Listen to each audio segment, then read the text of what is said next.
This Memorial Day weekend, swimmers once again returning to Fayetteville's Wilson Park, where the city's public swimming pool reopens again for the season this weekend. Pretty exciting. What many people might not know is that the park has been around for more than a century. Absolutely, It's yes. an old pool. Yeah. 5 News photojournalist Laura Castleman shows us some of the history behind Fayetteville's oldest park.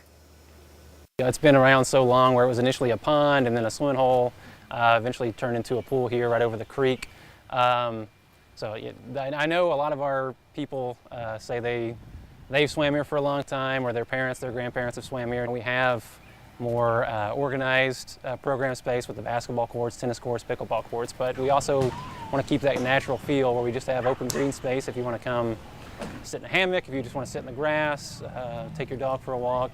We want to gel many different interests and many different types of people so they can all use this park. Behind me is what used to be called Trent's Pond. Now it's the ball field here. It was a Little League park when I was a kid. But years ago it was Trent's Pond, and they filled it with the water here, and people used to swim and boat here. It has private ownership with Albert L. Trent. The earliest date I could find was 1906. He's very civic-minded. It was a privately owned park available to the public. So Mr. Trent owned it from about 1906 to around 24. And in 1926, the City Park Company bought it from Mr. Trent, and that was under the leadership of Dr. Noah Drake, a U of A professor.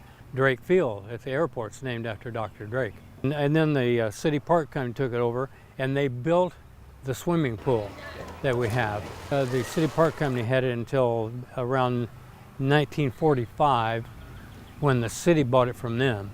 And then in 1946, the city bought everything from kind of like the tennis courts all the way to Wilson Avenue. They bought that from Charles Morrow Wilson. It was known as Wilson's Pasture. Charles Morrow Wilson, when he sold it, he wanted it to be left pristine, just like a park, a natural place. But the stipulation was he wanted it named after his mama, Mattie Morrow Wilson. Cantankerous would be probably the right word for Charles Morrow Wilson. He fought with everyone all the time, and he fought with the city fathers. And the city, as a result, the city did not rename this park until 1969. This street here, Louise, that's R.J. Wilson's daughter's name, Louise. That's why we got that. And then we got Wilson Avenue, and then this was called Wilson's Pasture. So you can see this was a Wilson production here. This was that's why the family's so tied in and why we still have so much Wilson around us.